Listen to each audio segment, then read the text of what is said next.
Hey everyone, I'm Megyn Kelly. Welcome to the Megyn Kelly Show. Former President Donald Trump lands a win in New Hampshire, but the GOP primary isn't officially over. Former South Carolina Governor Nikki Haley kind of overperforming expectations.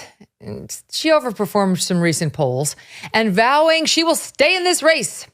And now warning that a Trump nomination will lead to a Kamala Harris presidency, sharpening her attacks on Donald Trump is it the 11th hour? It's like, it's like literally almost midnight by the time you decided to hone in on your message.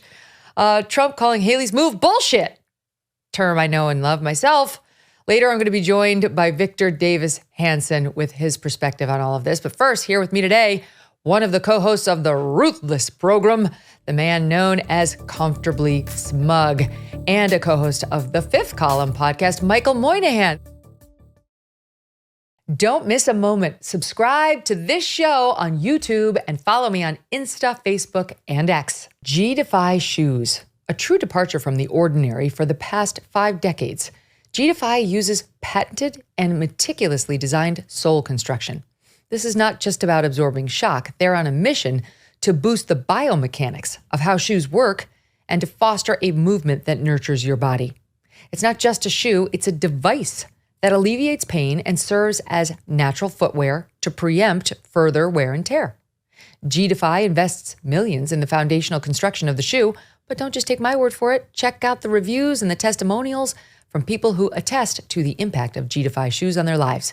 Available on the G-Defy website and social platforms. Visit gdefy.com now because your feet deserve more than just another pair of shoes. And here's a little extra love for our Megyn Kelly viewers and listeners. Use the discount code MK30 to get an exclusive $30 off orders of $150 or more. Experience the miracle that is G-Defy, where comfort meets innovation. This is so fun. This is like Battle of the Network Stars when they get like the Laverne and Shirley cast together and the Happy Days guys there. Thanks for having me. Good to be back. It's great. It's great to have you guys. So, okay. Yeah, she outperformed the expectation. She lost, Moynihan. That's 2 in a row. She came in third. Yeah. She came in second. And she's talking about this like, onward we go. Thank you so much. It's on. It's amazing. Both speeches in Iowa and New Hampshire, I had to double check that she lost because both of them, she made it sound like she won. She was like, this is amazing. And we're going on to my home state of South Carolina where I'm down 30 points. And if you lose that one, it's over.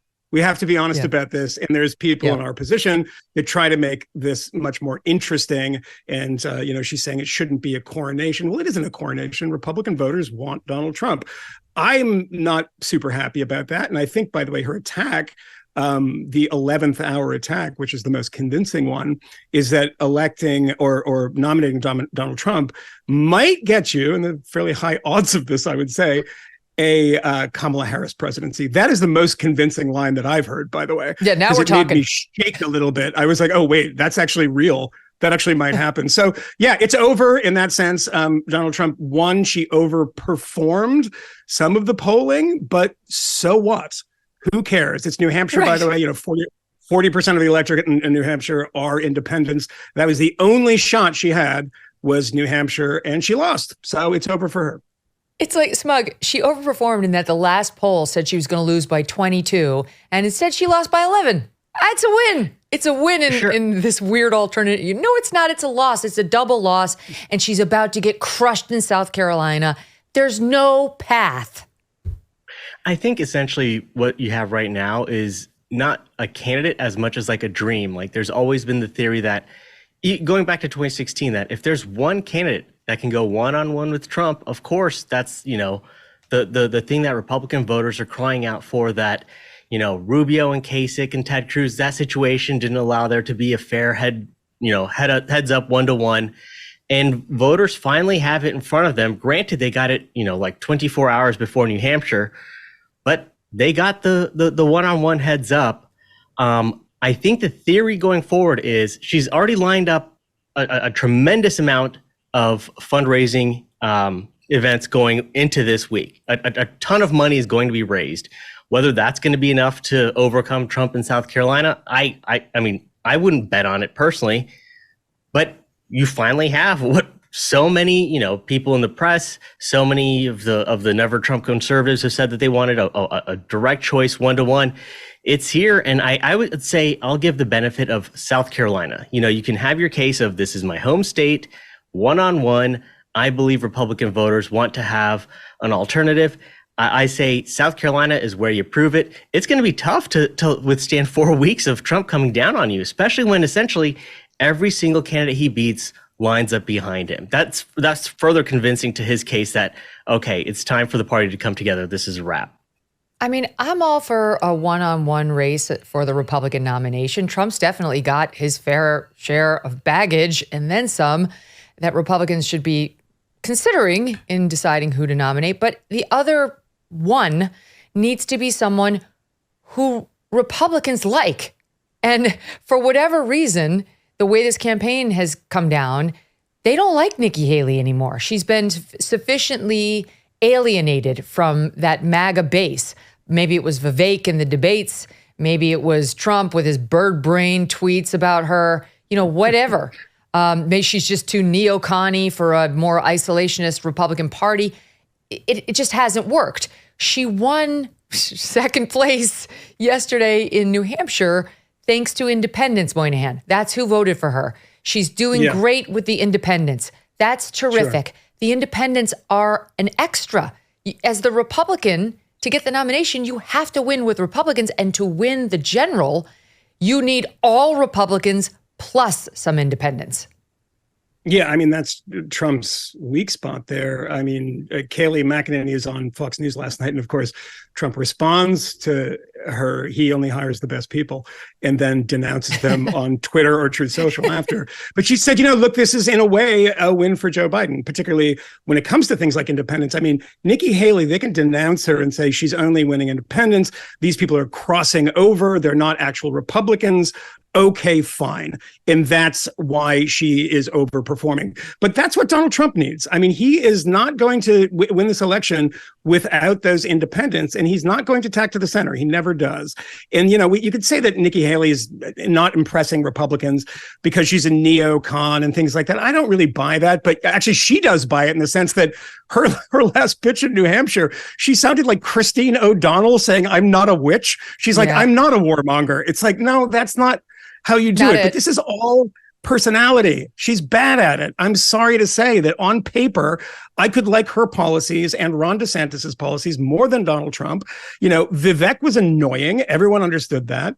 Ron DeSantis governed incredibly well in Florida, but had no kind of personality for it when it came to the actual race. And Nikki is just incredibly unconvincing. That speech last night, it was just kind of cringe half the time. And you get to Donald Trump, who's saying the most insane things during his speech. But I am entertained. And it's unfortunate that American politics is maybe always has been a battle of the best entertainers. But that is where we are. And that's why he won. It doesn't matter what her policies are. It doesn't matter. Donald Trump, if he was president, who knows what he would do with the Houthis? Who knows what he would do with Ukraine? These people who suggest that, he's the anti-neocon candidate. I don't know. They loved him in Israel.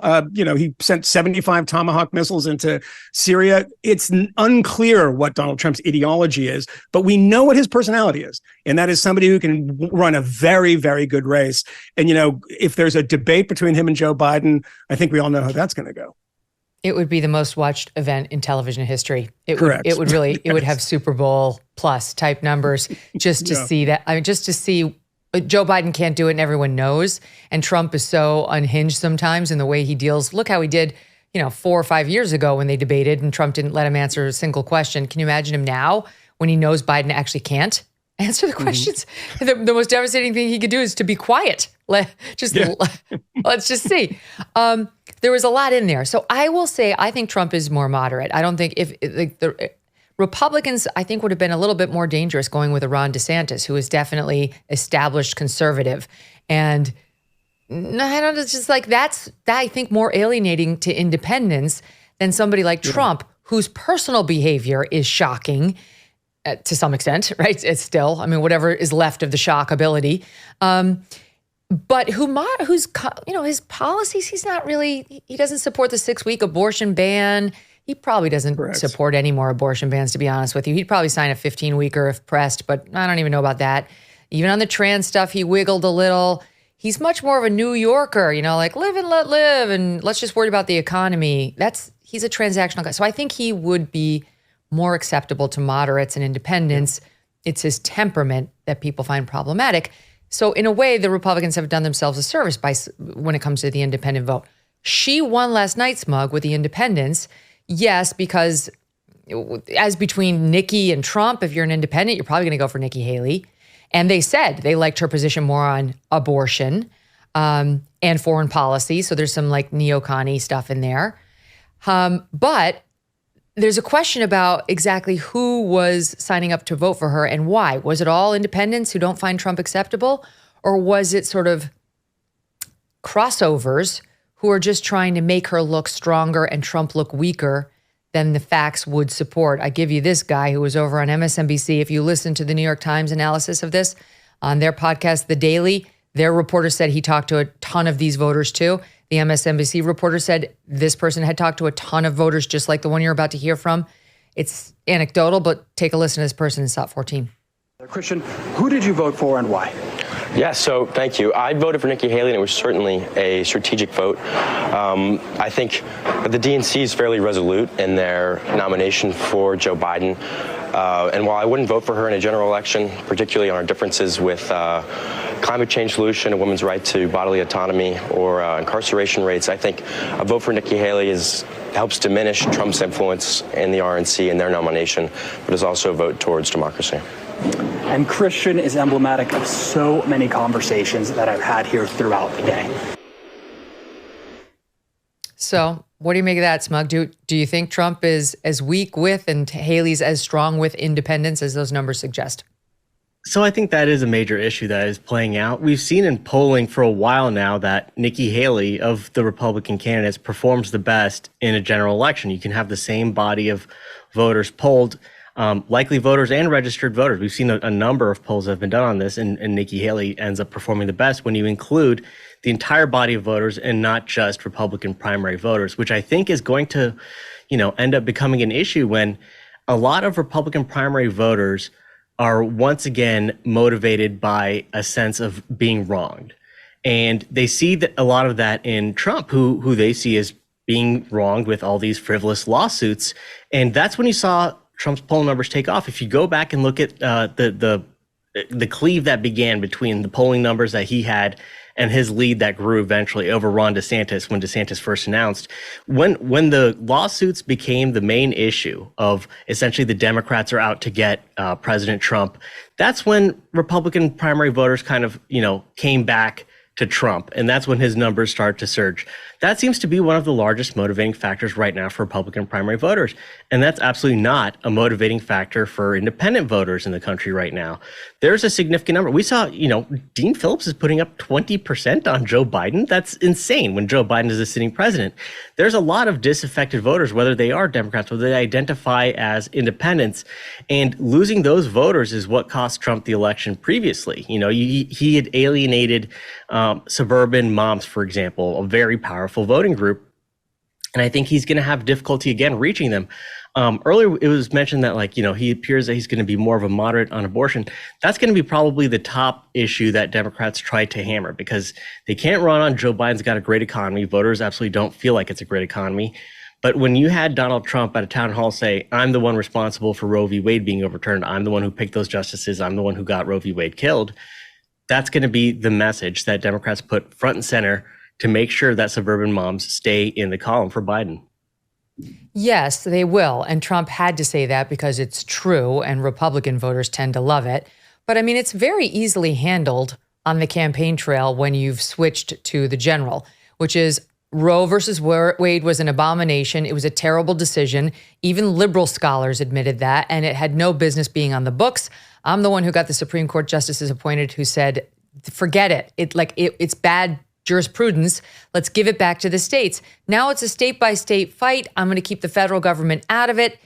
it's up to your state. The best he can say, and that what he should say is, I'm not going to interfere. There shouldn't be a federal ban, because if you ever get a Democrat back in this office, then they'll institute a federal permission slip that'll go all the way up through the ninth month. It's not the Fed's business. It's the state's business. And would you be confident in Trump's ability to prosecute that case is the thing. Can he stay on message? If Biden in a debate brings up, do you believe the election was stolen? He's going to veer right into that path that independent voters absolutely do not want to hear about stolen elections. It's amazing to me that the number of he's completely convinced the Republican Party that the election was stolen. It's crazy. Like the numbers, they're big. I mean, they say legitimate. Was he legitimately elected? And that's a little different than stolen. But the question was, do you think Joe Biden legitimately won the presidency? And this is the New Hampshire voters yesterday in the GOP primary. So half of the electorate says, yes, he was legitimately elected, 47%. 51% said no. A majority of New Hampshire, these are not the blood, red meat eating. 51% said no, he was not legitimately elected. Those who were saying he wasn't were overwhelmingly Trump voters. Those who were saying he did legitimately win were overwhelmingly Haley supporters. So I don't know, Moynihan. He's right. He's not going to be able to prosecute the abortion issue the way I said. He's going to say what he said at that town hall, it was the thing with Brett and Martha, where he's like, everybody's going to be happy. We're going to strike a deal. Everyone's going to be happy. He's okay. Yeah, I don't know about that. Yeah, I don't think he's going to be convincing. Yeah, go ahead. But here's the thing about Trump. What we see in that number, that he's even convinced the majority of Republicans in New Hampshire that he actually won, is a testament to Trump's disciplined messaging on the things that matter to him. The wall, the wall, the wall. China, China, China. It was a perfect phone call. Crooked Hillary, now crooked Joe Biden. And I guess on abortion, you're going to be happy. You'll be happy. You'll be happy. He's very good at it. He may not be that good at temperament stuff, but the reason we all knew Donald Trump, you talk to all the businessmen in New York, it's not because of his amazing business skills. It's because of his amazing marketing skills. That's, I think, what's won him these elections and has just secured his nomination yet again. I found myself annoyed last night because Matt Welch and Camille Foster and I, my co-host of the Fifth Column, we were watching this and recording at the same time.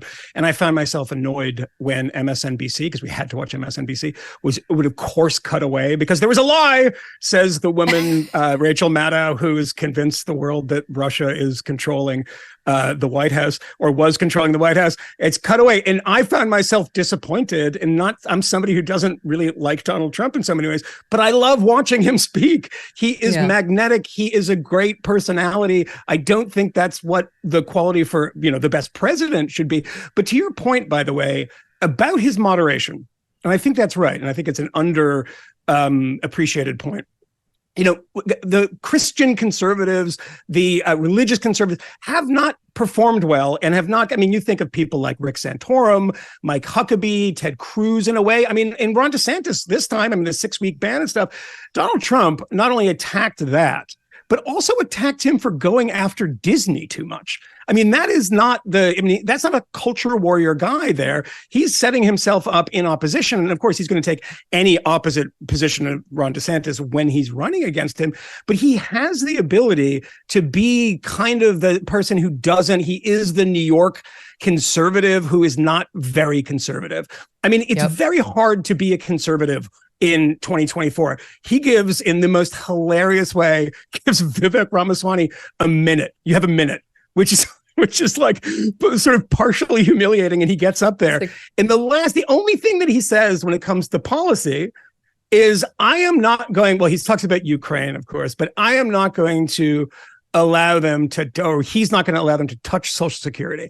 I mean, have you heard a Republican running for any office in the past 40 years who didn't make it a primary talking point that the growth and the spending on Social Security is going to bankrupt us? He's on the other tack there. So if you're like a traditional conservative, they're in a victory mode there, talking about how they're going to spend more money, or at least not cut money or reform Social Security. It's a very, very weird time to be a Republican or to be conservative. He would never say that he would cut Social Security or Medicare. And I don't think he ever would do it, Smug, because he understands that that would hurt his electoral prospects. And that's what's most important to him. I mean, that's the thing about Trump. He will say whatever he needs to say to get elected. And then once he gets in there, he'll govern as he sees fit. But the thing is, he governed pretty darn well the last time around. We actually have a track record to look at this time. And most Republicans were very pleased with the way he did while in office. So I really think the Democrat scaremongering that we're about to go through for the next 10 months is not going to work when they talk about, oh my God, his extreme policies and the ultra MAGA. If you want to go back to January 6th and talk about denialism, yes, that's real, and independents hate it. So they're smart to get ready to tee that up. But like the policies and him being an extreme right winger, I don't think so. Yeah, I mean, I think that's something, there's been almost like a sort of sea change that's been occurring culturally where the scaremongering that the Democrats had going for them for so long is kind of like losing its effect. The whole idea that they've been pushing that, Trump represents white supremacy and he's going to destroy the country and democracy's under danger and everyone's going to die. And, we've had years now in this country under Joe Biden, and you've gotten enough time that you can compare what a Trump administration, what a Trump presidency looks like compared to a Biden presidency. And it's very easy for folks to look back on the Trump years. Remember, you know what? The economy was much better. We did not have chaos around the world where missiles are being fired in various countries. And I have to be aware of, okay, who are the Houthis now? Apparently there's this group who doesn't like us and they're firing missiles at us. Like every day you have to read a new primer on this is a new group that's attacking us. And with Trump, it was like, he's brought a dog to the White House because it killed a terrorist. Okay. It's a much better environment to be in that than feeling kind of like an existential dread of, okay, what am I going to hear about today? Is inflation going up? Is a new terror group coming? Is Israel being attacked by terrorists? So voters definitely can make a choice in terms of what the presidency looks like. And the scaremongering, like the DEI thing falling apart so quickly has been central to keeping the progressive movement marching forward. And if they're not able to use that fear mongering, what do they have left to convince voters that, hey, look, we're the better choice? Well, I mean, that now you're making the argument I have that concerns me about Trump, because I think DEI is falling apart for a number of reasons, but I doubt that it'd be falling apart if Trump were president. Like, I think the left is more motivated to hold on to their sacred cows when they have a boogeyman like Trump in there. And when it's Biden, the right is more motivated and they're looking at what he's doing to the country and they're saying, tear it down. This is bullshit. That does worry me a little. Let's listen to a little bit to what we heard last night. And I'll play that Maddow clip in a second, Moynihan. It was gold. Here's Trump pushing Nikki Haley on, she basically declared herself the winner. At least that was the tone of what she said. She did congratulate Donald Trump. It said, he won. So good for him. But it's not over, and I'm in it, and this is the first state. It's not the last state. And here was Trump in response in SOT 1. She's doing like a speech like she won. She didn't win. She lost. If you remember, Ron was very upset because she ran up and she pretended she won Iowa. And I looked around. I said, didn't she come in third? Who the hell was the imposter that went up on the stage before and claimed a victory? She did very poorly, actually. I find in life you can't let people get away with bullshit, okay? You can't. You just can't do that. And when I watched her in the fancy dress that probably wasn't so fancy come up, I said, what's she doing? We won. And she did the same thing last week, but he was much more angry about it than I was. I said, get up there and you let him know. Vivek, he's motioning to. I love that he switched into Joan Rivers fashion critic there for a minute, Moynihan. What was that? The dress wasn't that fancy. I don't even know where to go with that. I mean, Donald Trump is, he is, and before you get to the Maddow clip, it's actually funny that you said this about the DEI stuff, is that it does, I think you're right about that, but there are diminishing returns here because, 4 years plus, and the plus is the Biden administration. If you watch MSNBC in the past like 2.5 years, you wouldn't even know that Joe Biden was president. I mean, it is the constant drumbeat of the fascist at the door who's going to be Mussolini 2.0. It's like, wasn't he already president? Did he do it that time? But the thing about it is that, I mean, we were talking on the podcast the other day. Somebody said, do you ever go back and listen to the things that you recorded 4, 5, 6, 7 years ago? And I said, well, I don't. But if I went back, I probably would have said something about the Russia stuff and said, well, there's a little smoke here. It's kind of suspicious. And that's how we all were at the time. And then after time, we're like, this is just a concerted effort to try to destroy Trump in a way that is not electoral. And there are people that are incredibly fed up with this stuff. Independents too. It's like, you cannot keep on crying wolf and saying democracy is over. Everything is over. I mean, Donald Trump says, I don't like bullshit. I mean, he's the king bullshitter. Come on. We know he's a bullshitter. We know he lies about the election and this. He said, I won every possible time in New Hampshire. It's like, that's not true, et cetera. He's bullshitting then.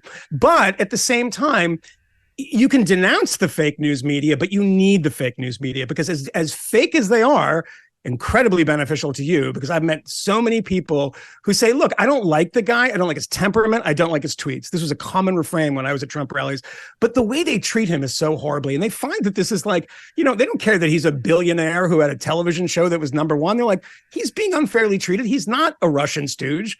He's not this, fascist that they're portraying him to be. And I have to say, I went to a Trump rally in Detroit a couple months ago, and I love the fact that Trump flipped it around and now he's using the word fascist. He's like, Joe Biden's a fascist. It's just like, yeah. And he calls everyone them has gone insane. Yeah. Election interferers. I mean, he's like, yes. they're anti-democratic because they're interfering with the election. That's anti-democracy. If you care about democracy, vote for me. That's, again, back to his marketing skills. He knows how to use them. They're actually quite effective. So now it seems clear. The term fake news itself, he co-opted from them when they correct saying that that was Hillary overseas Clinton. there were these fake news farms in Eastern Europe, which got him elected, and then he just co-opted it and he called them the fake news. Yes, that's exactly right. Yeah. So I don't know what Nikki Haley's going to do. I don't know if she's actually going to get out before she gets humiliated in her home state where he's beating her by 30 points. Or if she's just going to kind of stick around kind of collecting random delegates, because even if you're not the winner, if you're still in it, you can get a delegate here or there, so that if Trump goes to jail or, God forbid, dies, something like that, she can be like, here, I have the next most delegates, as if that would entitle her to be. That's not going to be how it works if one of those things happens. But I have no idea what she's doing, but it's over. She's done. Yeah. So we can pretend as long as she wants. It's obvious what's happened here. He's won. So now what's happening around him and the messaging is kind of interesting. So I'll give you a couple of examples. Jim Messina, the guy who got Barack Obama elected, he had a tweet that he put out that reads as follows: I wake up every morning and drop to my knees and pray, please God, give me Donald Trump as the GOP nominee. Now, I'll bet that's true. I'll bet he does want Donald Trump, and I'll bet there really are a bunch of Democrats who believe that the indictments would be a great way to stir up the Republican base behind him and set him up to fall once he hit the general electorate, because you look back at, for example, the New Hampshire polling and the question among the New Hampshire electorate voting in the Republican primary. Again, these are largely Republicans and so-called unaffiliated, believed to be independent voters. The question was, if he were to be convicted of a crime, would you consider him fit to be president?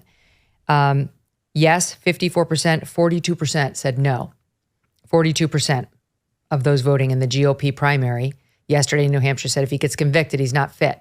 And that's why Jim Messina is hoping that Trump will be the nominee, which he's going to be. So I have to say, I've got real questions about whether they should be hoping for this, Smug, because I know they say, I'm reading the polls, if he gets convicted, it's a no. I'll change my opinion.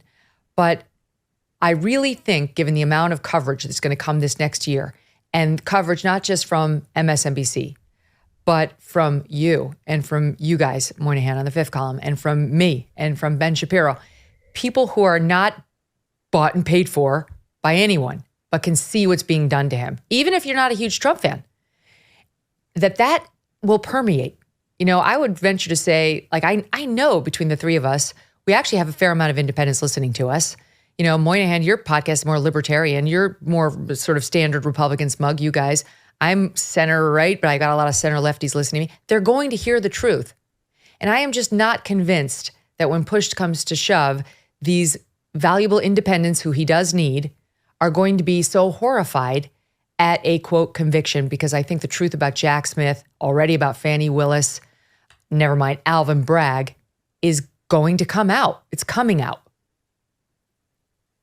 Yeah, I mean, I think an issue here is you've seen Democrats really breach this kind of unprecedented approach to what they think elections should be like. For some group that has essentially made their platform that we are defending democracy, saving democracy, the use of lawfare essentially to secure an election victory it's unprecedented. This is a kind of a new tack that's being taken, and I think they have not considered the long-term ramifications of this. This is almost seeming like, Harry Reid again, getting warned by Mitch McConnell that you're going to regret this sooner than later. And now we've got a conservative Supreme Court as a result of that.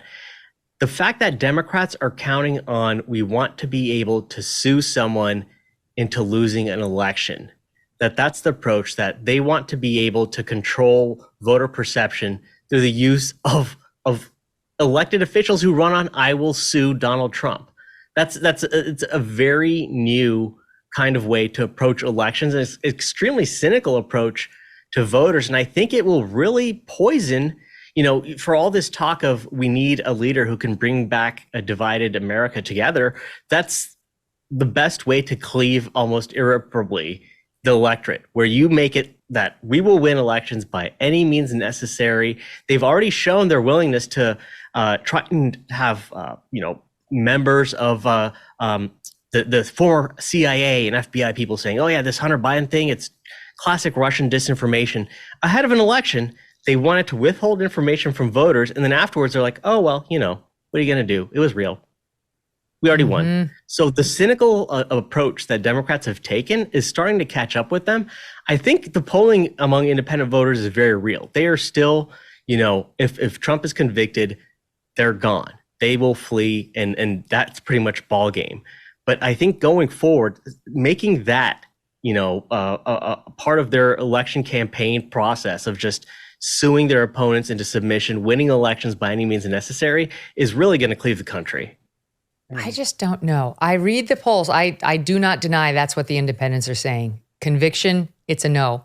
I just have a hard time believing they actually will follow through on it. I think the next year, and look, let's be honest, we don't even know whether the trials are going to get underway, never mind get concluded, before November now. I mean, they've been kicked back in a couple of jurisdictions. They're having massive problems in a couple of others. So it's possible that the news will not be as dominated as we once thought with his criminal trials. But Moynihan, they will be dominated by Trump. Trump is about to come, how like when he wasn't president, for at least some time there, we had some time where we weren't talking about Trump all the time. We weren't thinking about Trump all the time. And let's be honest, that was kind of a nice reprieve. Like, I'd rather think about my own life, my own problems, than think about Donald Trump's problems all the time. But he's about to come back in a national review and in a big way. And I'll just play the Nikki Haley messaging on this now, because she is starting to get it. Means Kamala Harris. What? And then this is the second line she's been using lately in SOT 4. Biden, too old. Trump, too much chaos. A rematch no one wants. There's a better choice for a better America. Her story started right here. America's youngest governor, a conservative Republican. And boy, did she deliver. It's a great day in South Carolina. All right, so that's her first ad she's running in South Carolina. But it begins with Biden's too old and Trump is too much chaos. Trump is too much chaos. That's the risk over the next year as he's in the news every day. I mean, that line is right, actually. It's the rematch that nobody wants. I mean, this is every time. I mean, how did we get into this situation where every poll suggests that Republicans and Democrats don't want their nominee? And it's like, oh no, not this again, Groundhog Day.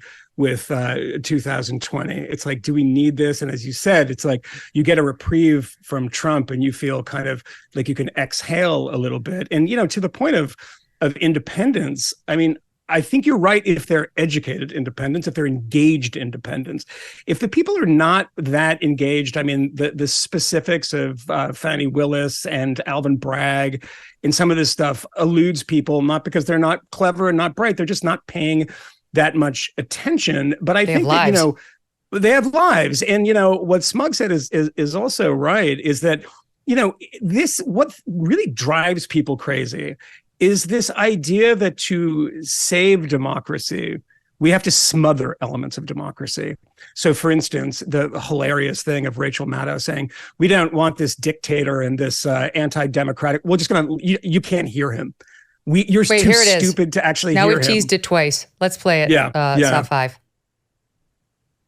We're expecting Trump to speak momentarily. We are going to go to those remarks to see how he uses this moment, at least at first. We'll see how it goes.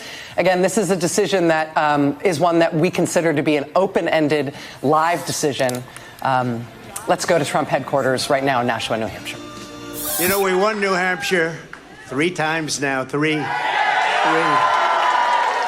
We win it every time. We win the primary. We win the generals. Wow, so there we go. So this is part of the issue here. The former president has opened his remarks tonight once again by proclaiming falsehoods about previous elections. This is what makes it hard to take his pronouncements live. We'll try again, though. Here we go. You have oh, my God. Oh, Moynihan. I want you to cover your children's ears. I know a lot of 8-year-olds are listening to Megyn Kelly's show, but how actually I have some. I know. How the hell, let me correct that. Do you run a cable news network that is based on politics and showing politicians speak and cutting away when they lie? I mean, as Mary McCarthy once said about Lillian Hellman, every word she says is a lie, including and the.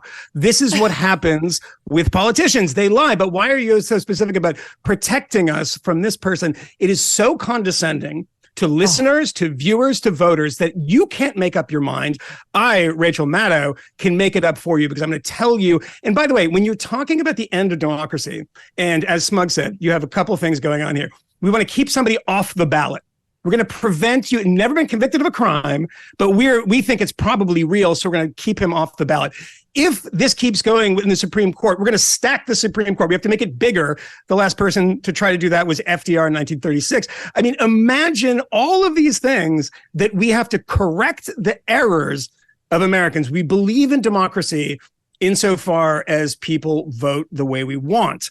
And if they don't, we have to go about trying to correct it and talk about misinformation, disinformation, et cetera, words that have ended up meaning absolutely nothing at this point. And so I don't need Rachel Maddow or Lawrence O'Donnell or Chris Hayes telling me what I can and cannot hear.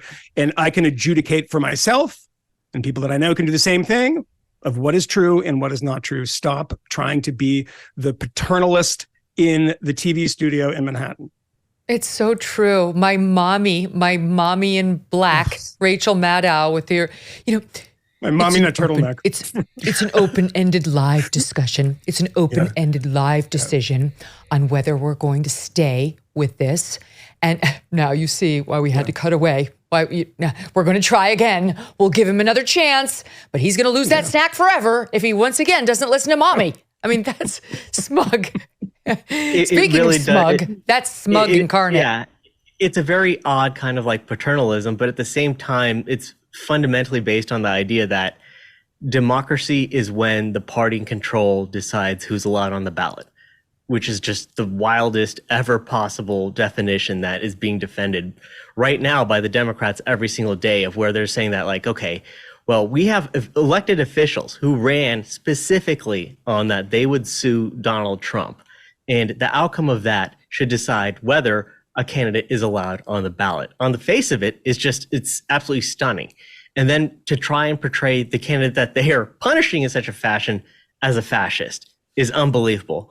And when's the last time, we decided, okay, this guy's a dictator because he got elected. We're voting for the dictator or the democracy. This is not how any of this works at all on its face. It's complete absurdity, but they have to be able to corral their audience in such a fashion to be like, well, we don't want you to be able to hear this. We need you to keep, on board with the talking points we've been pushing on you, saying that at any day now, the fascist is going to show up and he's going to ruin your life as long as you don't support the party we tell you to. It's unbelievable. It's really not hard. Like if you act, it's true that Trump, I've said it many times, does not have an adult relationship with the truth. He just doesn't. If I were anchoring that speech at the Fox News channel, I would listen to it. I would make a note to my control room. What's his track record in New Hampshire? Could he possibly be talking about the general? How did he do in the primaries? How about that one? What do we know about this? What do we know about that? Right? And on the ones that mattered, right? And maybe I'd have 5 things that I needed to address on the back end. And I'd say, for what it's worth, and then I'd offer without affect or enthusiasm, the truth on any items. And then I'd move on. Like, you don't have to have a fucking meltdown. Sorry, 8-year-olds. For over the fact that he might say some things that aren't true. And by the way, if you're going to do it to Trump, then do it to Biden too. Do it to yourself, Rachel Maddow. Yeah, do it to yourself. He and his team lie all the time just about different subjects. Yes, I think Biden would tell the truth about which primaries he had run because he probably couldn't remember and he'd just read off of what was in the prompter. But I mean, this administration and his previous boss, Barack Obama's administration, he was responsible for lie of the year. We can go back over. Anyway, if you're going to do it to one, you have to do it to both. Stand by, quick break, much more to discuss with the guys, including a shift in tone from Ron DeSantis. What's happening there? Discover a holistic wellness solution with Bon Charge, a brand dedicated to optimizing every aspect of your life. Grounded in science and inspired by nature, their evidence-based products cover a broad spectrum of premium wellness items, from enhancing sleep and performance to boosting energy, accelerating recovery, and balancing hormones. Bon Charge offers a diverse range of benefits. Consider the infrared sauna blanket from Bon Charge that they say can burn extra calories and detoxify. This innovative blanket elevates your heart rate, simulating the effects of physical exercise. Bon Charge says sweating during the process helps eliminate heavy metals and toxins from your body. Same principle as a regular sauna. Setting it up takes less than a minute and it rapidly heats up for a quick and convenient experience. For a limited time, save 15% by visiting boncharge.com/MK and use the coupon code MK when you order. That's BONCHARGE.com/MK. Use the coupon code MK to save 15%. The corporate media is basically saying that they're, for months they were saying, Trump's a juggernaut. He's leading Biden. Now they flipped almost on a dime. I mean, I thought they would give it 2 weeks. They haven't even done that. They're now saying Trump is bleeding moderates and some traditional Republicans that have voted for him twice. And they're really hammering this point. I did observe that. I mean, I observed voters who are conservative voters who voted for Trump in 16 and 20. And he said, they're just not doing it again. So it's a huge warning sign for Republicans nationally based on what we saw in Iowa. I ran because I thought that my candidacy represented a way to break through that where we could win a clear-cut victory. So he's got to figure out a way to solve that. I think there's an enthusiasm problem overall. And then I also just think there's some voters that have checked out at this point that you got to find a way to get them back. Oh, boy. Welcome back to the Megyn Kelly Show. Comfortably Smug and Michael Moynihan are with me today. Not exactly bullish on the prospects of Donald Trump. Maybe we're expecting too much of him, Smug, because he's probably still licking the wounds, right? Just got out, so much effort expended. But that, I'm sure, did not go over well at the Trump home camp. Yeah, definitely not. I mean, he also, I think it was probably the first tweet he had out since dropping out, where there's a bill that's been put forward in Florida of having taxpayers pay for some of Trump's legal fees down there. And he tweets out that like, well, I'd veto that if it came to my desk. Yeah. So he, I think, unlike a lot of the candidates that you saw behind it, it's like the weirdly floating Tim Scott behind Trump, which I thought was just an odd image. You know, the whole victory speech. I think unlike a lot of those candidates on the stage, Ron DeSantis was actually trying to beat Trump. Vivek was essentially like a one-man super PAC for Donald Trump through his entire candidacy. Tim Scott did a better job saying why Trump should be president than he ever described why he should be running for president. So I think it takes longer than, 10 minutes to jump completely on board the Trump train, even though he did endorse relative to the other candidates that you're seeing there. But I think, DeSantis does have a lot to be mad about. And I don't think it's Trump that he has to be mad about. I think his campaign is what failed him. He had a great track record. He had that massive win, and coming off of it, just these missteps that. Yeah, but he's pissing on Trump's chances there. There he's pissing on Trump's standards. And I think that comes directly from just the anger of seeing his own failed campaign that, he had so much potential essentially, and to see none of it realized whatsoever, especially after such a massive victory. Coming off of that, polling showed he was almost neck and neck, but then, Trump got the charges, the base came back to Trump, and then his campaign. Well, I mean, I'm sure he'd say, look, it's straight analysis of how I see Trump's challenges ahead, right? There's going to be an enthusiasm problem, and he's got to win over moderates. I've got to play this soundbite with Tim Scott last night because you referenced him. And it really was, I was like, what just happened? Tim Scott was behind him, Trump, as he was doing his victory speech. And then came this moment in SOT 3. Did you ever think that she actually appointed you, Tim? And think of it, appointed, and you're the senator of his state, and she endorsed me. You must really hate her. No, it's a shame. It's a shame. Uh-oh. I just love you. No, that's good. That's why he's a great politician. Oh, my so Lord. Awkward. I'm feeling so uncomfortable. I don't know what to do after watching that. It was kind of a funny humiliation ritual for Tim Scott, too, because then he said, can you believe he got engaged? Did anyone think that would actually happen? The guy's right there on stage. Yeah, he basically called him gay, by the way. I don't know if anyone else was. He's like, can you believe it? I didn't believe it. I didn't see that coming. It's like, why didn't you see that coming? We all know. And then saying like, I cannot believe you just stabbed her in the back, right? Yeah, you don't like her? And he comes up and he's like, I love you.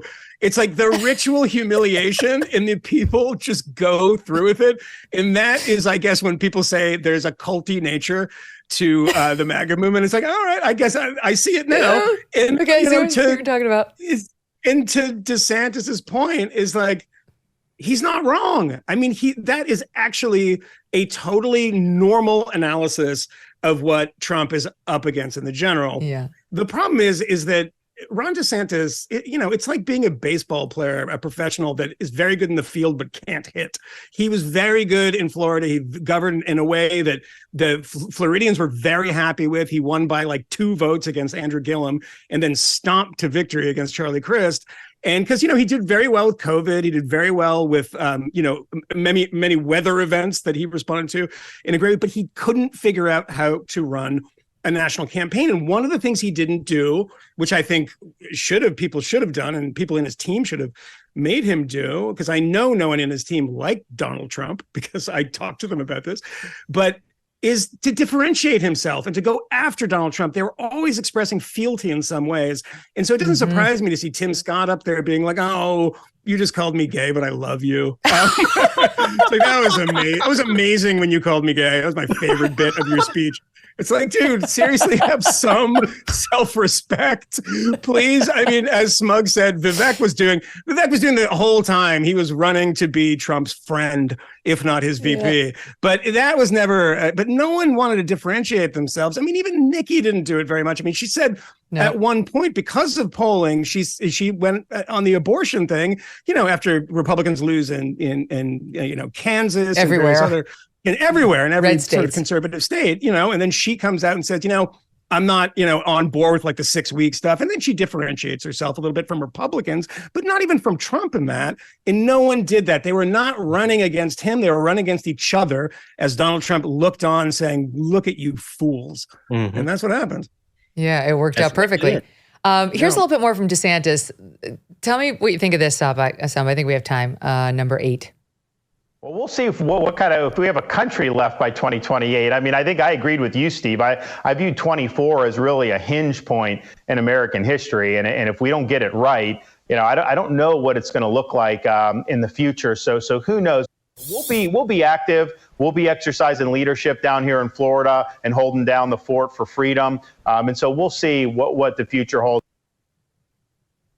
He's getting some hit on that. Like, will you run in 28? The proper response is, I'm going to do everything I can to make it work for Trump and the country in 24. Not like, we'll see if we have a country left. Yeah, that's a bit an odd response. But I mean, I was like, wait, who is he talking about? And I guess, he did endorse Trump, but he left it open. He didn't say if Joe Biden wins. No, and he didn't. Have a country left. It was kind of interesting. My prediction is we're not going to see a lot of Ron DeSantis on the campaign trail, Smug. I think like those resentments run deep. Yeah, I mean, you didn't see him at all in New Hampshire as one of the supporters on stage that Trump was taking turns with. And I don't think you're going to see him. It's going to take a while for those wounds to heal. Again, he was supposed to be the golden boy and the successor to Trump, and he just ended up falling to the wayside. It's tough. It's going to take time for him to lick his wounds. I mean, maybe at the end, maybe he'll get a speaking slot at the convention. Usually they do that for like the top runner-up. But he better, it's going to have to be sincere between now and then, or he's going to get a Chris Christie convention speech. Me, and back to me. Remember that one? And then there was the Ted Cruz one, which was like, vote your conscience. You got to pick the right people who are true believers, who really love. Guys, really love you two. Thanks so much for being here. Smug, Moynihan, to be continued. And we'll be right back with Victor Davis Hanson. VDH, don't go away.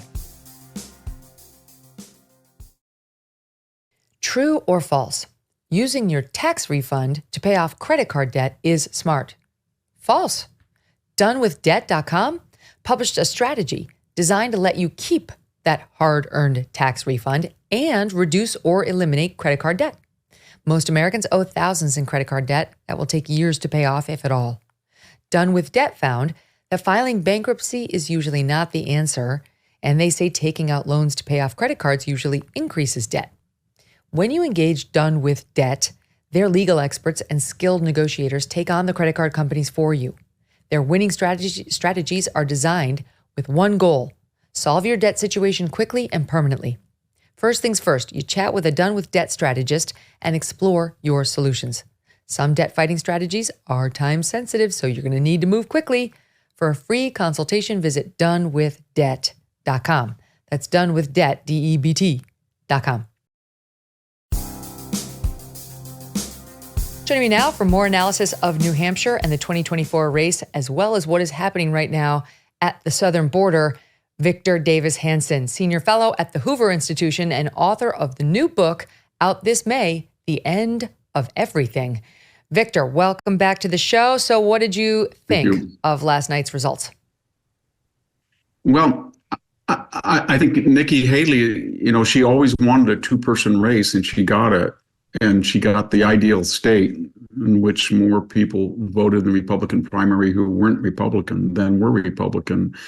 And yet she lost by 11 points. So I think she's trying to say that coming in second in these primaries to come is not coming in last, but it is. And the Republicans have a finite amount of money, and they're going to be outspent like in 2020, 3.5, 4 to 1. And so I don't know what her strategy is other than dividing these limited resources. I guess it's one of four. She has four choices, Megyn.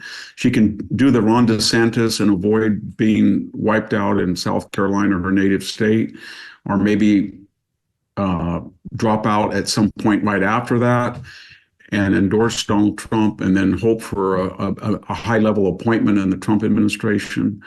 Or she can do the George H.W. Bush 1980, tactic where you keep running and you keep, losing. You win 5 or 6 maybe primaries, but you do so in a very positive way. You don't attack like Bush didn't attack Reagan. She doesn't attack Trump. And she impresses the Trump team by bringing in independents, renegade Democrats, the way George H.W. Bush. And then the impossible happens, in which Reagan asked Bush to be on the ticket. He did. He got vice president. He served well, and he was the front runner and was nominated and won in '88. Maybe that's an alternative for her if she did that. Or she could just be limp along as a rope-a-dope perennial second last candidate and say that she's the backup in case Donald Trump finds himself in real legal jeopardy in the summer and might be, jailed or have a felony conviction that might hurt him. That's a possibility. The fourth and worst choice, though, Megyn, is to go the full nihilist never Trump and get angry and start really lambasting Trump and almost suggesting that she's going to bolt the party, and that would blow up her career. I don't think she's going to do that, but those are the alternatives that are open to her. Well, here is what she sounded like last night. If I had to put this soundbite into one of those boxes, it would probably be number 4. Take a listen to Saw 3. With Donald Trump, Republicans have lost almost every competitive election. We lost the Senate. We lost the House. We lost the White House. We lost in 2018. We lost in 2020. And we lost in 2022. The worst kept secret in politics is how badly the Democrats want to run against Donald Trump.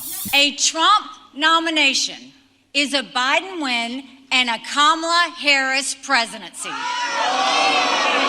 You can't fix Joe Biden's chaos with Republican chaos. The first party to retire its 80-year-old candidate is going to be the party that wins this election. So we're going home to South Carolina.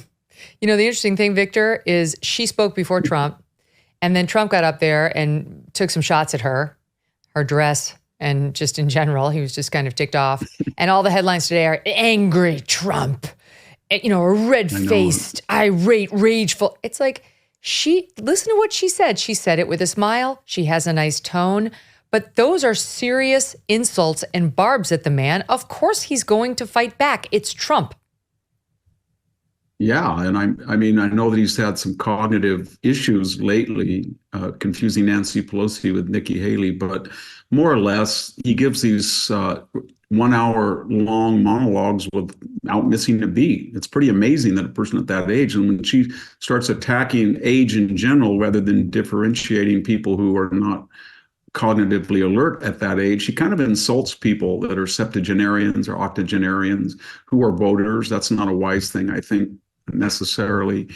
But I don't know what the strategy is in doing that. Is it when she runs like that, does she really think she's going to get traction in South Carolina? She's a native daughter of the state. I don't think she is. And it's going to alienate a lot of people. And I don't know what she thinks the end game is. I thought the end game was that she wanted to be politically viable in 2028 and endorse a ticket like DeSantis did and have mild criticism and maybe stay in there just as I said, as an inert candidate that might be a backup if something happened, or, campaign and do pretty well, get within 5 points, but not really win. And then they become a viable vice president candidate. But it doesn't seem like she wants to do that. And the Never Trumpers are completely taboo among the MAGA base. They're despised, Megyn. And if you want to get into that group, I don't think it leads anywhere. We know what happens to people, both pundits and politicians that went that way. We know what happened to Lynn Cheney. Where does that go? Yeah, Liz. Yeah, no, she's a heroine to the left, but only the left. And she says she's still a conservative Republican. Okay, that's fine. You can do that, but you're not going to be holding office. You're not going to be a party leader, and you're not going to be an important voice for your own party. So Nikki Haley needs to watch it. She's already kind of been relegated to very much otherized by the Republican base the MAGA base, which doesn't like her. So maybe she feels like that's already lost, but I don't know. I still think she has a shot of being someone important to Trump, given that she does have, some following. That's what's sad about it, because she does resonate with these donors that have been on record. They don't want to support Trump. But when they look at what Biden has done to the country, and they say to themselves, do I want a repeat of 2017 and to 2000, 20, which was Trump, or do I want a repeat of 2021 to 24? I think most of the donors who are backing Haley look back at the Trump 4 years and see it as vastly superior to the Biden 4 years. So for all their protests, they're volatile, and they could go back to Trump, and she could be a valuable agent in seeing that done. And I think she would be rewarded politically for that if she could be of help to Donald Trump in some capacity. And I think she could. She appeals to people that Trump does not appeal to. And he's going to need that 3 to 5%, given that what this election will look like. I don't think we're up for this election, to tell you the truth. They're going to outspend him $3 or $4 billion to $1.5 billion. And there's going to be 60, 70% voting not on election day in these swing states. And Mark Zuckerberg and the Silicon Valley money is going to be, I think, there in greater number even than in 2020. And if you remember that Molly Ball Time essay that she outlined the plan, it was pretty scary what she admitted to post facto. And I think it's going to be enhanced in 2024. So Trump is going to need all the help he can get. And it's too bad that Haley doesn't see that. Well, I mean, she might still, because they all say they're staying in and then they drop out. Even after Iowa, DeSantis, we got our ticket punched. He was out within days before the next contest. And the odds are that she's going to do the same so she can hold on to whatever relationship is left right now between her and the core Republican base and possibly get an administration post, which, right now she's not set up for anything. She has no job. So it's none that I know of anyway. She was on the Boeing board. She's sort of been in corporate America here and there, but not with a principal role. So maybe she makes up with Trump. She campaigns for Trump this next year, tries to get those moderates on board, and winds up with some sort of cabinet post. The independents in New Hampshire voted for Nikki Haley. The people with a college degree voted for Nikki Haley. Everyone else voted for Trump. He won with the old people, with the young people, with the men, with the women. I mean, across demographics, he won. Even associate's degree, he won. And he lost bachelor's degree people narrowly to Nikki Haley. Then she beat him solidly with people who have an advanced degree. He also won with everybody making under $100,000. She narrowly beat him with those making over $100,000. This brings me to a discussion I heard on the VDH podcast the other day, where you were talking about this Rasmussen poll looking at the elites and how they see the world. Like, there is a reason, Victor, that the people doing well financially, over $100,000 a year, the people with advanced degrees voted for Nikki Haley and probably are not going to vote for Donald Trump no matter what. The way they see the world is extremely different from the way the other people I just ticked through see the world. Absolutely. I'm speaking from, my farm in the Central Valley, and the per capita income is about $13,000. And I work each week in Palo Alto where it's over 150,000. And I work with people with PhDs and MBAs and JDs. And then I'm here where I don't see very many people with most people don't have a high school diploma. And yet they're very competent, they're very hardworking, they're very good people.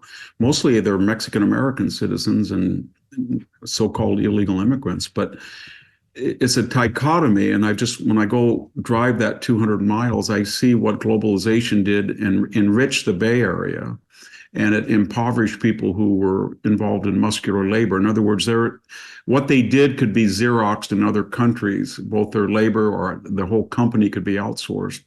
And the people in the Bay Area, they take this example, the bicoastal elite, they woke up around 2000 and their market was no longer 300 million, it was 7 billion in law, insurance, tech, finance, banking, corporate.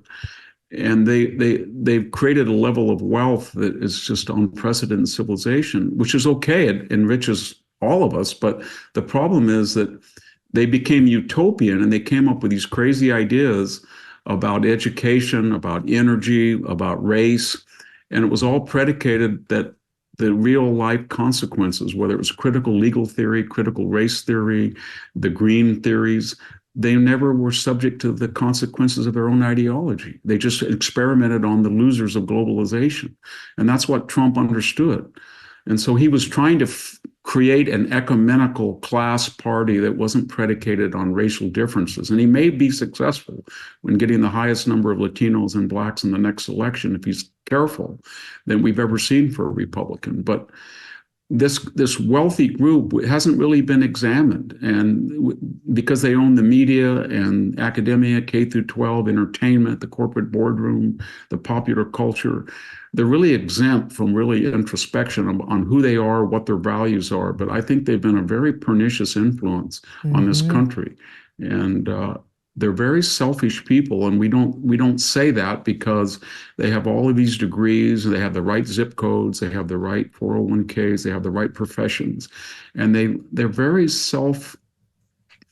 they have high self-regard for themselves. And I see them on the Stanford campus hourly, and it's just a relief to get away from them because they're very judgmental, and yet they're very proud of their generation, and they're very critical of the dead. And when you look at what they've accomplished, and I don't see San Francisco better than it was 30 years ago or 50 years ago. And I don't see the universities, Harvard, Yale, Stanford, as pillars of intellectual inquiry and freedom of thought compared to 1940 or 50. So I don't really see what they're basing their high self-regard on, given what they've done to the country.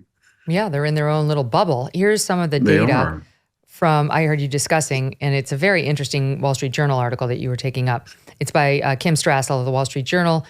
She writes it on January 18th, and it's entitled The Them versus Us Election. She's basing the piece off of polling from Scott Rasmussen's RMG research and how this subset of Americans feels about the issues. And it's fascinating. It's fascinating. Listen to this. So those with a postgraduate degree, earning more than $150,000 a year and living in a high-density area.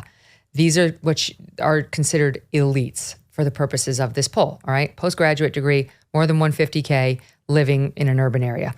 Among these elites, 74% say their finances are getting better, compared with 20% of the rest of voters. The share is 88% among elites who are Ivy League graduates. Their finances are getting better. Yeah, it's awesome. Life under Biden. We love Bidenomics. The elite gave President Biden an 84% approval rating compared with 40% from non-elites. Again, this is not left-right. This is based on those three criteria I just listed. 84% approval rating. Large majorities have a favorable view of university professors. 89% approve of what we're seeing on college campuses with these professors. 79% love journalists and what the media is doing. This is like an alternate universe. 78% give a big thumbs up to lawyers and union leaders. And 67% even like members of Congress. I mean, it's incredible because every year you hear Congress has the approval rating of like maybe 6%, at most 13%. So this is a very tiny sliver of America, but they drive major industries. I'm going to keep going. 2/3 say they would prefer a candidate who says teachers and educational professionals, not parents, should decide what children are taught. Nearly 50% of the elites believe the U.S. provides too much individual freedom. As if that's something we get. They just give to us, and we've been given too much. 77% of these elites support strict rationing of gas, meat, and electricity to fight climate change versus 28% of everyone else who would support that.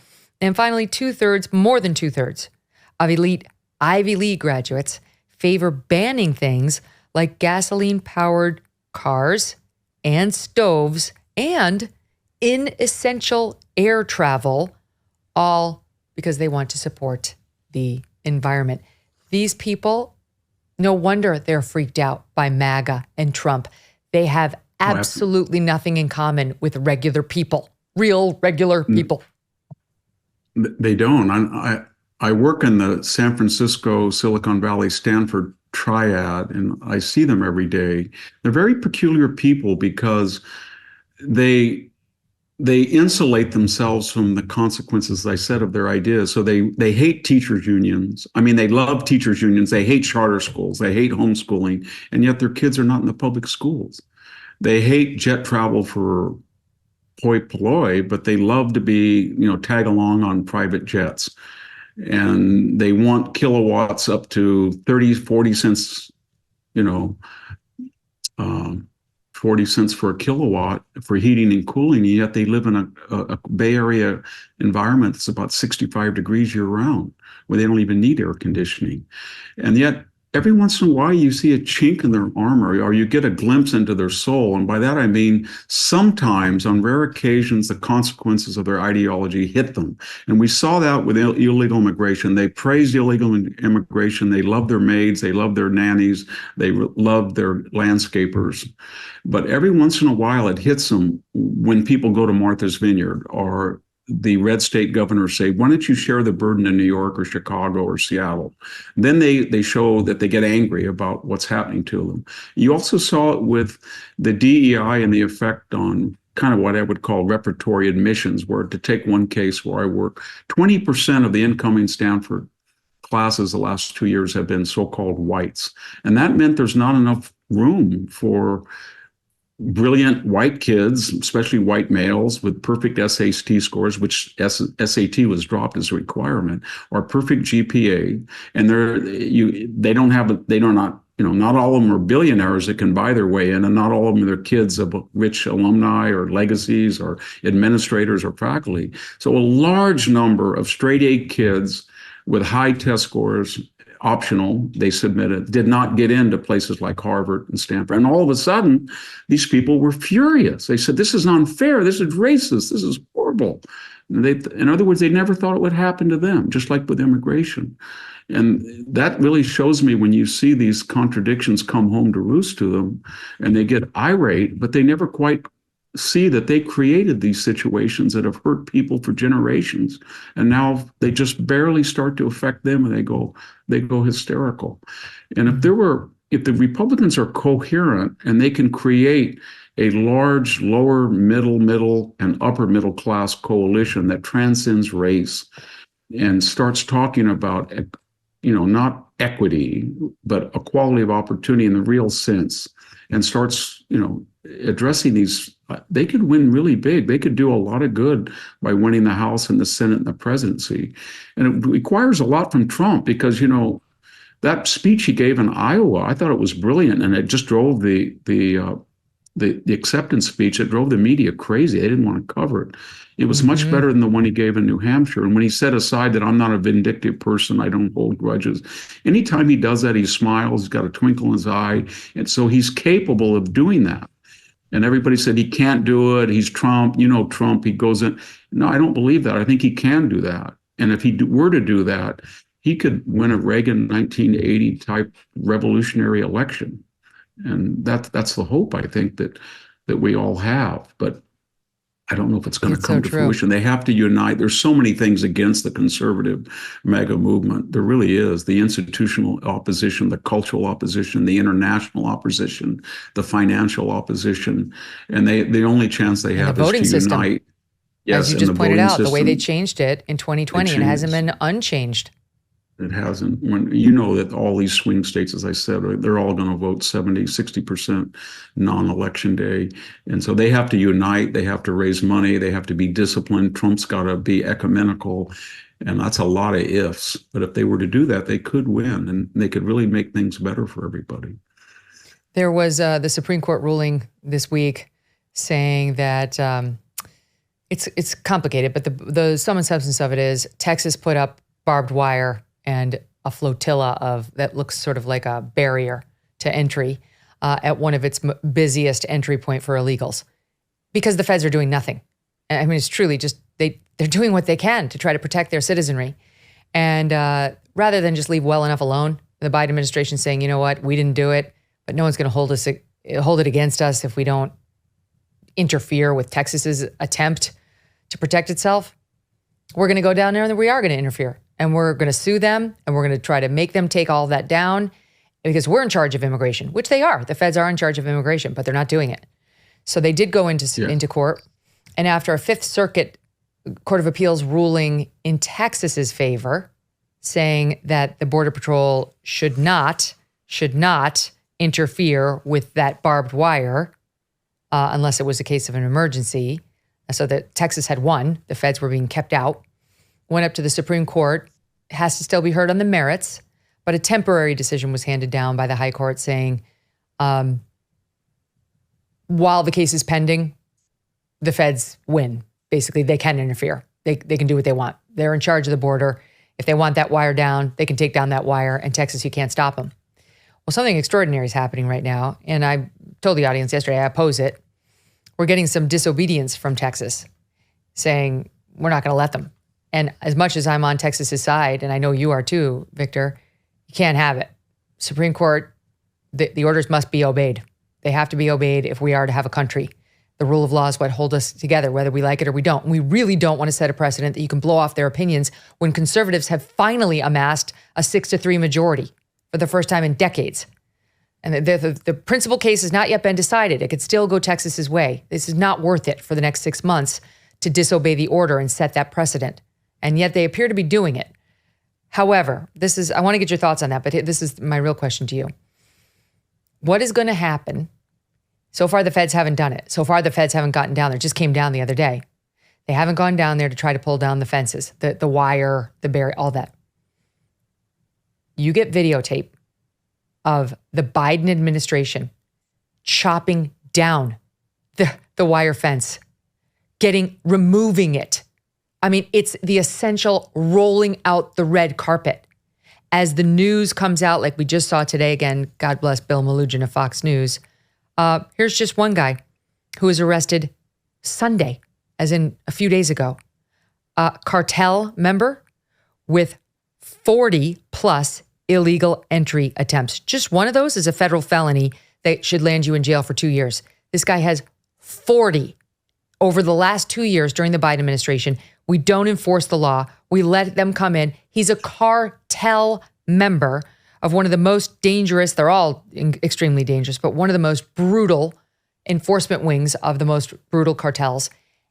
And you're going to have video on loop by Team Trump, Fox News, people like me, of Biden taking down the wire fence that would have kept this guy out. I just wonder whether they'll do it, whether Biden will do it. Well, I think they will, because I think they see it as a January 6th hysteria to capitalize on. And you're right, you can't oppose the Supreme Court ruling. Although I would note that the left and academia, it's now illegal to use affirmative action. And all these universities are doing right now, and I can attest firsthand, are coming up with strategies to vitiate or cancel the Supreme Court's ruling. And they will. That won't affect them at all. Even if they're sued, they'll keep doing it. But what was really bad about this was, at first glance, you say, this is a crazy states' rights and the states don't have jurisdiction over a federal matter. But when you looked at it closely, Texas has the same border as the federal government. It's our border, but it's also their border, number one. And number two, Texas was trying to enforce a federal law, and the federal government was trying not to enforce and break the law. So Texas was saying to the federal government, we're going to help you enforce your law. And the federal government is saying, we're going to break the law and force you not to enforce our law. That was one thing. The second thing was asymmetry, because Megyn, there's 550 sanctuary jurisdictions nationwide, state, local, county, civic, and they nullify federal law. In other words, if you go to Fresno or Modesto or San Francisco and you're an illegal alien, you could commit a felony and you have you're detained and ICE wants to deport you and has a right to do that, those jurisdictions will nullify the federal immigration statutes and not turn that person over. And they're really saying, the left is, we're going to be like South Carolina in 1832 or 1859. We're just going to thumb up our nose at federal law. And you know what would happen if counties or cities in Utah or Montana said, okay, we're going to have a sanctuary city for the endangered species list. If we see that little rat with 2 spots on its tail and it's endangered and it's going to hold up a office building, we're just going to smash it. We're not going to follow that statute. Or if we're going to want to buy a Glock and the federal gun registry says we have to register, wait 90 days, etc., we're not going to do that in Wyoming. We're going to nullify it. This is a free zone. And so you can see what I'm getting at. The left is so asymmetrical. There's sometimes states confederate, almost neo-confederate, the way they interpret states' rights. And then suddenly when it's an issue that they don't support, then they turn into, ultra hyper federalist. And you can't have it both ways. And so I think they're baiting and egging on Texas to protect themselves, and therefore clash with the federal government. And then they'll take MSNBC and CNN will have pictures of a standoff between Texas Border Patrol officers and federal border patrols, and you'll get clips of January 6th and insurrection, and they'll get a quote from Trump. That's what they want, because any of these hysterias, COVID, the lockdowns, the George Floyd thing, that is all they have, and they exploit it so brilliantly because they don't have 50% support on the agenda. Nobody supports their crime, border, economic, foreign policy. Well, even in New Hampshire, illegal immigration was the number one issue for voters on the GOP side. Again, and it's unaffiliated. At least half of these folks are unaffiliated. It's not all Republicans. Number one, over the economy. They, as far north as New Hampshire, thanks in part to this busing plan that Greg Abbott put in place, that makes sanctuary cities, and as a result, the areas around them, feel the pain of these illegals too.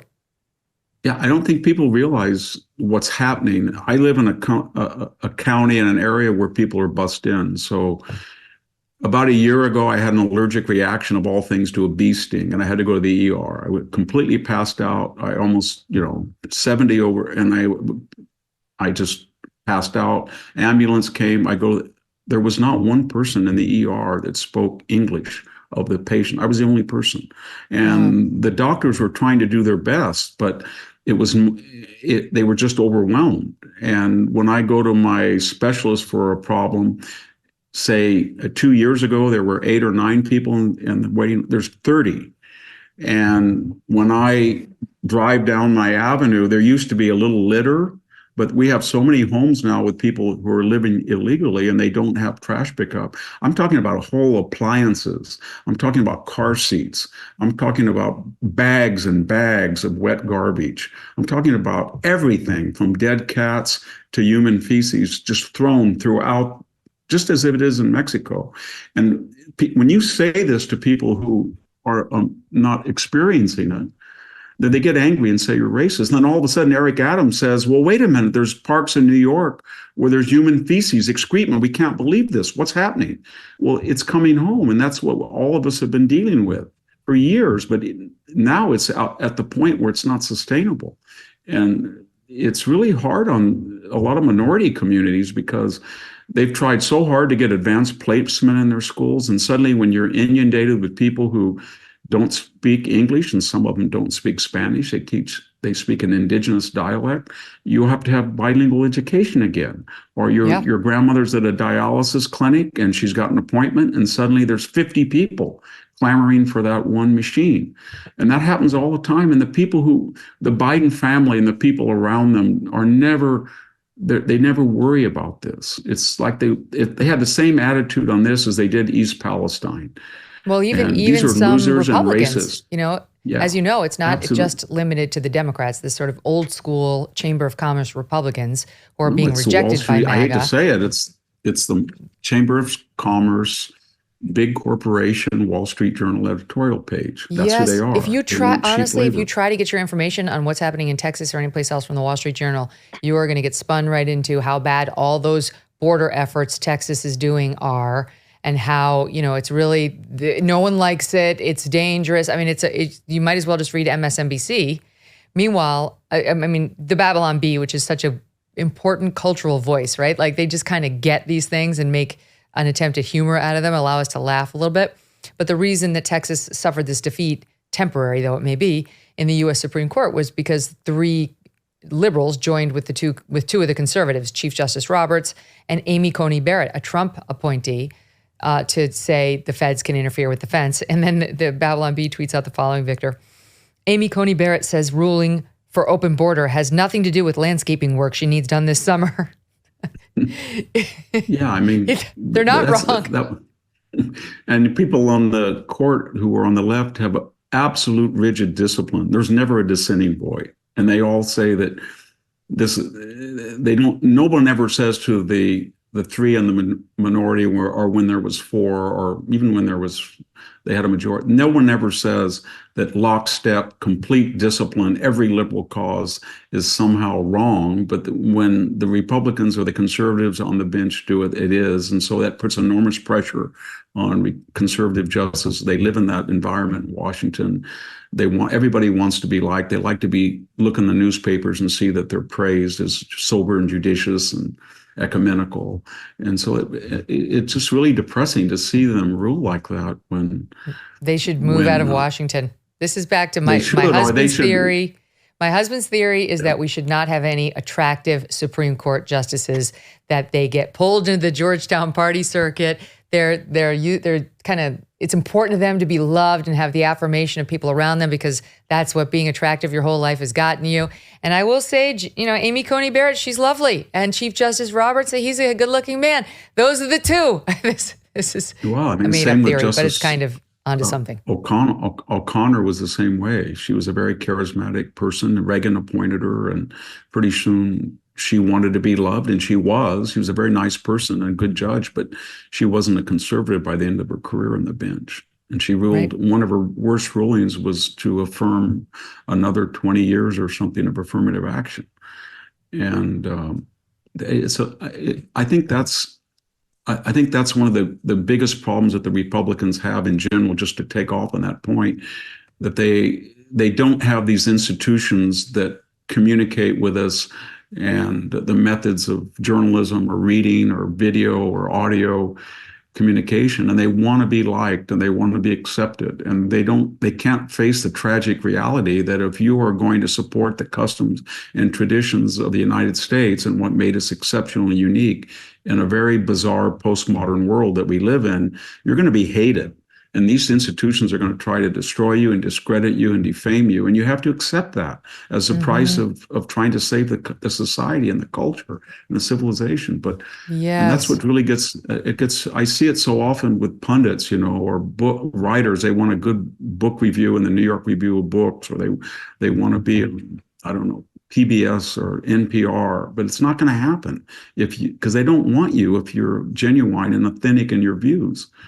And we never can accept that, because to accept it is kind of tragic. It's going to say, if you try to tell the truth about the civilization, where we're headed, you're going to be despised in your own time. And all you can say is, well, maybe in some future date, people will appreciate that there were some of us trying to warn where we were going. And to some extent, that was the tragedy of Donald Trump, that he had this methodology that came in and did great things. And once the thing started to work, people looked at the methodology and said, oh my gosh, I voted for this guy. He tweets, he's vulgar. Not in my name. I can't take it any longer. And then we got Biden. And now we're back where we were before, when people are going to have to grow up and say, he has the ability as a gunslinger, a Shane or a Magnificent Seven, to come in and get rid of the cattle barons or the banditos or whoever they are and fix things. And then he'll ride off in the sunset. But I don't think people can accept that, especially the donor class. They just fixate on his crudities and forget all the good things he did while he was there. Well, that's because somebody was just asking me this. I gave an interview to the BBC, and they were asking me, why is it that Trump resonates with the working class, and he grew up with a silver spoon and has all this money, and Joe Biden, who's from Scranton, Pennsylvania, doesn't? And one of the things I was saying was, on a number of levels, Trump speaks the same language as the working class. He grew up in construction in New York City real estate. He's got the New York accent. It's just something endearing about it, and he gets the way they talk. And what some might discuss as his vulgarity, which, let's face it, I have it too. Many people find endearing, and it's the way they talk, and they're not even in the least offended by it. But the other piece of it is his policies have been very pro-working class. It's the major piece, right? China, immigration, the wall, manufacturing. And on top of all that is the thing that scares them the most, Victor, which you just alluded to. And that is, he's got the credibility to be able to say, I know, I'm one of them. I can tell you how the game is played. That's what we do. We take money from this Republican and from that Democrat, and whoever's the highest bidder has the most access. to somebody like this politician here. And I remember you came to me and you asked me for a donation. I gave it because I wanted to buy you. That's exactly. I wanted you to do what I wanted. Yeah. You're quoting verbatim how he kind of in one line destroyed who I like, Rand Paul, but he destroyed his candidacy when Rand Paul said, "You're the problem of money in politics." He said, "Yeah, you came into my office and you wanted $10,000 and I gave it to you and you've been good to me ever since." And that nobody ever heard anybody say anything like that. Right. And so the thing about him was the attraction. He was authentic. He came to Tulare, California. I couldn't go, and I talked to everybody and I said, "So did he come and he have the straw in his mouth? Did he have the caterpillar hat? Did he have the jeans? Did you have the sets with the hay bales and the John Deere tractor?" And it was amazing. This was in 2016. They said, no. He came and it was very, very hot with a black suit and a tie that went all the way down to his zipper. And he had polished shoes. And I said, "Well, did he do the Hillary, hey, you all, and I'm so tired," or the Obama, the modulation of the voice in a phony way for the no. He said he had this bizarre Queen's accent that nobody had ever heard before. And he was sweating like a dog. And I said, "Well, did he at least get rid of the comb over and the no, he was more Trump than ever." So I said, everybody thought he was just a city slicker. And they said, no, they loved him because he was authentic. And that was what he was. He was what he was. And, it's a commentary on all these politicians. They all, it's so sickening to see Hillary or Joe Biden or Barack Obama go, "You all," and they get in and they insult the audience. When Joe Biden said, "They're going to put you all in chains," and he modulated an African-American patois, and all the people he was speaking to were upper middle class professionals. And he was acting as if they were first generation 1870 blacks living in the South. And it was so condescending, just like his corn pop stories. And yet the left doesn't see anything wrong with that. But authenticity, I do think it's very valuable. This is what we're banking on. The country's banking on, forget the left, they're not going to vote for Trump, but for those independents he needs to see it. I am going to say, I'm going to take a break and then I'm going to come back with what Van Jones said Biden should do now. I agree with Van Jones. I think he's pushing the right strategy here, but I'd love to know what you think. Quick break, right back. Victor Davis Hanson stays with us. Here's a great New Year's resolution. It's not too late that you can actually keep, even if you only have 3 minutes in the morning. Introducing Gen 90, the new instant wrinkle treatment from Genucel. Genucel says that Gen 90 can reduce the appearance of wrinkles anywhere you use it. Eyes, forehead, crow's feet, laugh lines, and it can start working in seconds.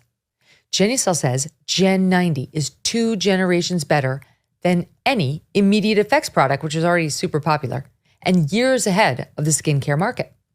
Gen 90 technology is luxurious, nourishing, and silky smooth. And best of all, it starts working instantly. There's a reason why Genucel has so much more customer loyalty compared to other skincare brands.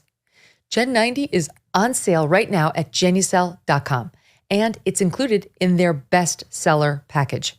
Don't go overseas to get harsh procedures for thousands of bucks. Try Gen 90. The results are guaranteed, or your money back. What do you have to lose? Make your fine lines and wrinkles disappear. And for the first time ever, order Gen 90 with every most popular package for over 70% off. Genucel.com/MK60. Genucel.com/MK60. So Victor, here was Van Jones with advice to Joe Biden on what to do over the next 10 months. What is the campaign going to look like? Yeah. Are there going to be debates? It is going to be well, days. I think that's an open question. If I were Biden, I would stay hidden, and I'll tell you why. He doesn't inspire confidence, and he's not a great messenger for himself. There's something wrong with this campaign where we're somehow expecting Joe Biden, who frankly hid during the last campaign, to come out now and be Flash Gordon and save his own campaign. The people who are benefiting from the Biden economy, and they exist, should be empowered to speak. Boy. Stay hidden. It's good advice, no? Yeah, he's right. And he could have added that it worked the first time because of COVID, and that was the excuse. And now he doesn't have the excuse of COVID. So it's going to be a little bit more problematic. I don't know what he means when he says the people who benefited from the economy should be speaking, given home mortgage rates are 7% and the prices for staple food, gas, rent are about 20 to 30% higher, and they have not gone down, even though the annual inflation rate's gone down. So I don't see anybody out where I live that's better off. They all detest the economy and what's happened to them, especially when even now they're paying over $4 a gallon for gas.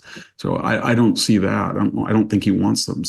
But I guess what he's saying is that I think the subtext of what he was hinting at is that there should be an intervention, because if you're saying that he can't campaign and you're not going to have an excuse, then he's really saying that at the convention, it's your last chance to do something. And I think that do something would be, I don't know what that would be. It would not be the elevation of Kamala Harris, but it might be the intervention of Michelle Obama or Gavin Newsom or somebody, because I think Biden is declining at a geometric rather than an arithmetic rate. And I think it's getting worse by the week. And the time that he's not in the White House is increasing.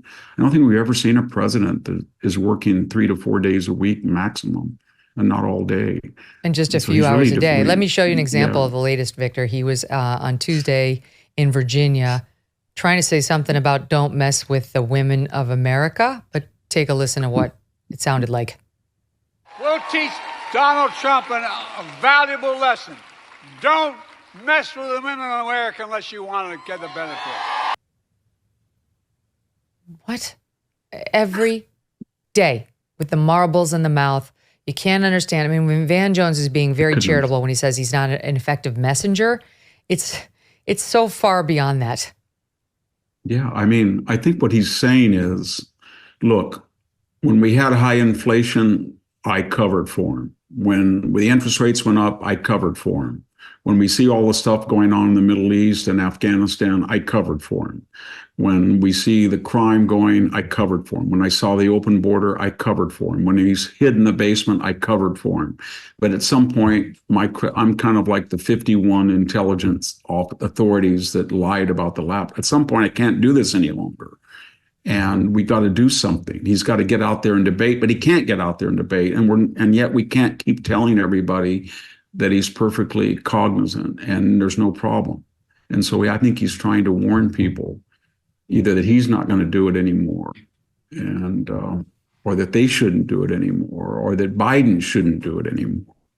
Right. But and find some more Trump's, effective messenger to really bring it home. Yeah. But I mean, really, the campaign is going to be based on scaring the electorate about ultra MAGA. That's very clearly what they're going to do. Yeah.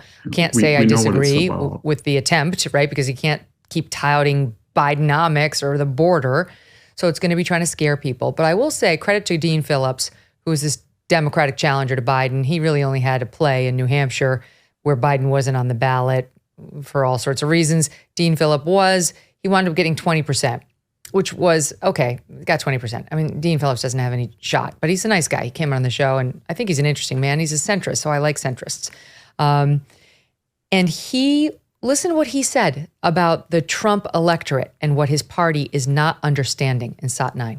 I got to tell you guys, I went to a Donald Trump rally a couple nights ago. Never been to one. I had an event across the street. I saw the line of people waiting in the cold for hours.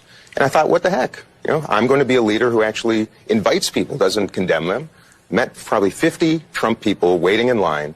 Every single one of them, thoughtful, hospitable, friendly. All of them so frustrated that they feel nobody's listening to them but Donald Trump. A diverse crowd, people who had never been to a Trump event before. My party is completely delusional right now. We have a...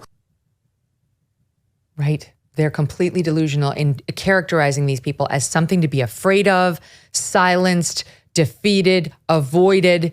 They do better to listen to them and try to address some of their concerns, which, by the way, would not include cutting down the razor wire. They don't get it. Dean Phillips is right. No, I mean, at 5 this morning, I talked to a guy who was shredding brush on the almond orchard. And I had talked to a plumber yesterday, and I went to a used car guy and talked to him. Just normal business. You know what's so strange about it? They were all for Trump, but they're not judgmental people. They're open-minded.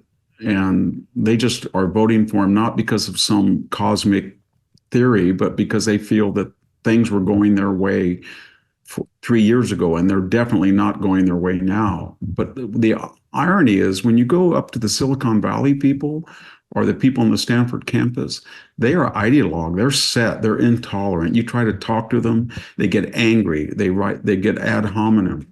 And I think that's what Phillips was trying to say, is that you people don't understand that these people that you demonize as ultra MAGA and semi-fascist, when you go talk to them, they're very rational, logical people. They're just trying to find a way out of the dilemma that we're in. They want their kids to be able to buy a house. If their son goes into the army, they don't want them to be exposed to woke. They're tired of all these generals that are going in the revolving door and then lecturing people about how illiberal they are. They're tired of all this, and they have a point. And we are the people who are judgmental, not them. Yeah. And I thought that was pretty brave of him to say that. I really did. It was insightful, and it was brave, and I think the guy's got a future ahead of him in politics if he wants it. Hopefully the Democrat Party won't punish him too hard for daring to challenge President Biden. Victor, always a pleasure. Thank you so much, my friend. Great to see you. Thank you for having me, Megyn.